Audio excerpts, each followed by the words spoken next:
By the summer of 1940, Adolf Hitler believed the war in Western Europe was already won. France had collapsed in a matter of weeks. The British Army had barely escaped at Dunkirk. German troops stood along the French coast, staring across the narrow English Channel. Only one obstacle remained between Hitler and total domination of Western Europe: the skies above Britain. If the Luftwaffe could destroy the Royal Air Force, the path would open for Operation Sea Lion, the planned invasion of Britain. Hitler and Hermann Göring believed this would be a formality. The Luftwaffe had just crushed the air forces of Poland, Norway, Belgium, and France. German pilots flew modern Messerschmitt B F-109 fighters, and experienced bomber crews had perfected coordinated attacks during the Blitzkrieg campaigns. Many Nazi leaders genuinely believed the RAF was exhausted after the fall of France. British factories had been bombed, airfields attacked, and hundreds of aircraft destroyed during the campaign.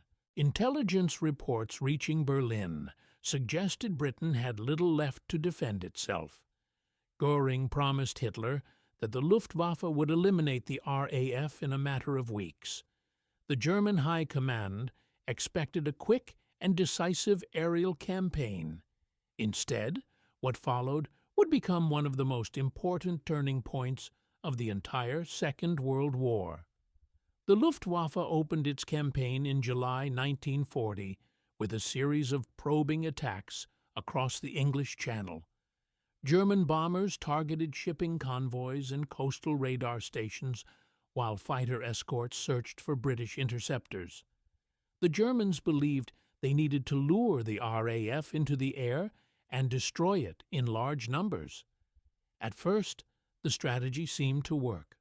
Luftwaffe formations of Heinkel, He-111, and Dornier Do-17 bombers crossed the Channel daily, escorted by swarms of Messerschmitt fighters. British Spitfires and Hurricanes rose to meet them.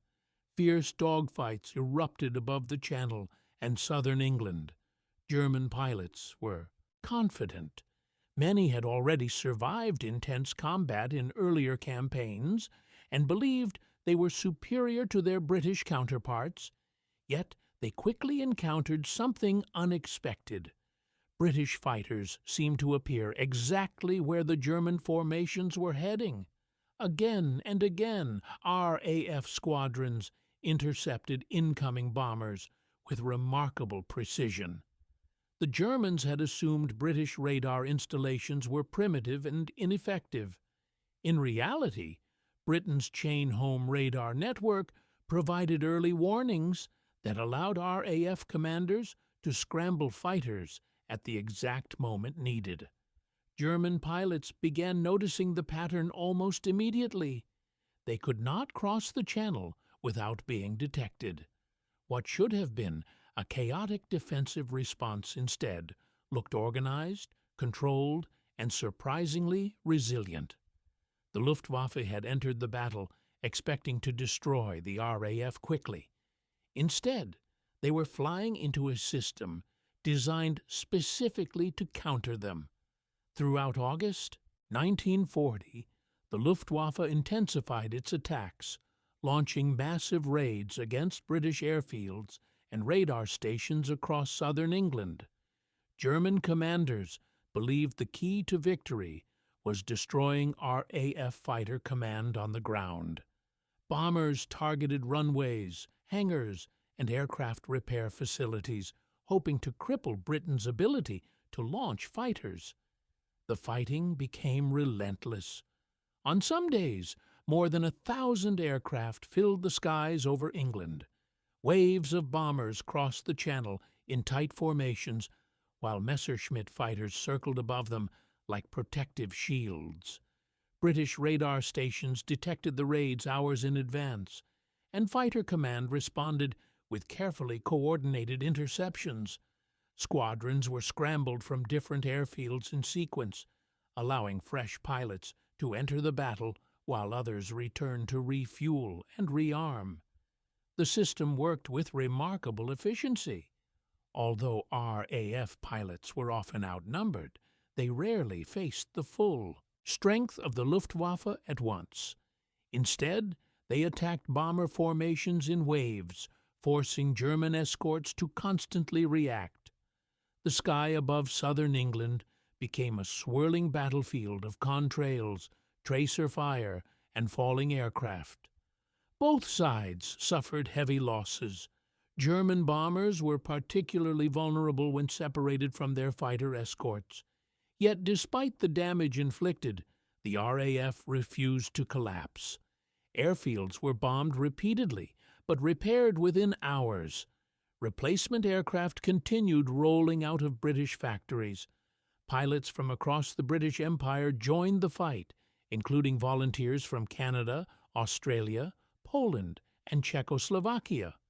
The Luftwaffe had expected Britain to break under pressure.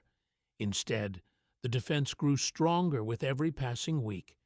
German intelligence struggled to understand what was happening. Reports reaching Berlin suggested the RAF was on the brink of destruction. Reconnaissance photographs showed damaged airfields and burned hangars. Intercepted communications hinted at exhausted pilots and dwindling aircraft numbers. Göring assured Hitler that victory was close. Yet Luftwaffe commanders flying the missions saw a different reality. British fighters kept appearing. No matter how many aircraft were shot down, new squadrons seemed to replace them. German bomber crews began noticing something even more troubling. Their fighter escorts could only remain over southern England for a limited time. The Messerschmitt Bf 109 had excellent performance but limited fuel capacity. Once it reached Britain, it could only remain in combat for a short window before returning to France. This left bombers exposed during crucial moments of their missions. RAF fighters quickly exploited the weakness, attacking when German escorts were forced to withdraw. Losses began rising sharply. Some bomber units reported losing dozens of aircraft in a single day. German airfields in France filled with damaged planes and exhausted crews. Despite the heavy raids, the RAF was still fighting back with dangerous effectiveness. Behind closed doors, some Luftwaffe officers began admitting an uncomfortable truth. The air battle was far more difficult than anyone in Berlin had predicted. The turning point began quietly in early September 1940. After weeks of heavy fighting, German intelligence once again reported that RAF Fighter Command was nearly defeated. Göring convinced Hitler that one final push would finish the job. Instead of continuing attacks on airfields, the Luftwaffe shifted its focus toward London. The reasoning seemed logical. Bombing the British capital might crush civilian morale and force the RAF to defend the city directly.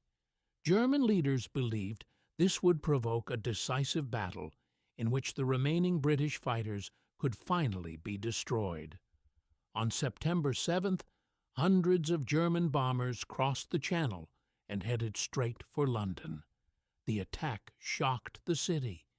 Docks along the Thames erupted in flames as bombs struck warehouses, factories, and residential neighborhoods. Fires burned across miles of the capital, while thousands of civilians fled underground into subway stations. From Berlin's perspective, the operation appeared devastating. Photographs of burning London suggested Britain was collapsing under the weight of the bombardment. Yet strategically, the shift had unintended consequences. RAF airfields that had been under constant attack suddenly received a crucial reprieve. Repair crews restored damaged runways. Replacement aircraft arrived in growing numbers. Exhausted squadrons rotated out for rest. Fighter command regained strength just as the Luftwaffe shifted its attention away from the targets that mattered most. When German bombers returned to London in the following days, they encountered something they had not expected. Large formations of British fighters were waiting for them. The RAF had regained the breathing space it desperately needed. Spitfires and Hurricanes attacked incoming bomber formations from multiple directions, forcing German fighter escorts to split their attention. Dogfights erupted across the skies above the capital. The scale of the battles stunned both sides. On September 15, 1940, one of the largest aerial clashes of the entire war took place above London. Hundreds of aircraft collided in the skies as the Luftwaffe attempted another massive raid. British radar operators tracked the incoming formations and directed fighters toward them with remarkable precision. As German bombers approached the city, RAF squadrons struck repeatedly. Bombers broke formation while escorting fighters struggled to maintain control of the chaotic battlefield. By the end of the day, dozens of German aircraft had been destroyed. The losses shocked Luftwaffe commanders. What had been intended as a demonstration of overwhelming power instead revealed a dangerous reality. The RAF was not defeated. It was still capable of defending Britain's skies. For the first time since the campaign began, doubts began reaching the highest levels of the Nazi leadership. Inside the German command structure, frustration began to grow. Göring had promised Hitler that the Luftwaffe would destroy the RAF quickly and decisively. Instead, the battle had stretched on for months with no clear victory in sight. Losses were mounting at an alarming rate. German bomber crews faced increasingly dangerous missions over heavily defended territory. RAF fighters had learned the patterns of German raids and were adapting their tactics with growing confidence. The Luftwaffe's early advantage in experience was slowly eroding as new British pilots joined the fight and gained combat experience of their own. Meanwhile, Germany faced logistical challenges that had not existed during earlier campaigns. Aircraft damaged over Britain were often lost entirely because they could not reach friendly territory. German pilots shot down over England were captured and removed from the war. British pilots who bailed out over their own territory frequently returned to duty within days. Over time, this imbalance began shifting the balance of experienced personnel. The Luftwaffe could replace aircraft, but trained air crews were far harder to replace. As weeks passed, German squadrons found themselves flying with fewer veteran pilots and increasingly inexperienced replacements. Hitler began receiving reports that Operation Sea Lion could not proceed without air superiority. The invasion plan required German control of the skies over southern England to protect troop transports crossing the Channel. Without that protection, the Royal Navy and RAF could devastate any invasion fleet. Yet by late September 1940, it was becoming clear that the Luftwaffe had failed to destroy fighter command. British radar stations continued operating. Airfields remained active. Fighter squadrons were still intercepting German bombers daily. Hitler had initially viewed the Battle of Britain as a preliminary step before the invasion. Now it was becoming the decisive obstacle itself. The realization carried enormous strategic implications. Germany had conquered most of Western Europe in a matter of months, yet Britain remained defiant. If the Luftwaffe could not defeat the RAF, the invasion would become too risky to attempt. German naval forces were already weaker than Britain's powerful fleet. Without air superiority, any crossing of the Channel could turn into a catastrophic disaster. Slowly and reluctantly, Hitler began to accept that the situation had changed. The skies above Britain had become a battlefield. Germany could not easily win. By October 1940, the intensity of the air campaign began to fade. The Luftwaffe continued bombing British cities during the Blitz, but the goal had shifted. Instead of destroying the RAF, German leaders now hoped to weaken British industry and morale through sustained night bombing. The strategic objective of gaining air superiority had effectively failed. German pilots still launched raids against Britain, but the dream of clearing the skies for invasion had quietly slipped away. Operation Sea Lion was postponed indefinitely. Hitler turned his attention eastward toward a new campaign that would eventually become Operation Barbarossa. The Soviet Union now appeared to be the next major objective for the German war machine. Yet the outcome of the Battle of Britain had already altered the course of the war in profound ways.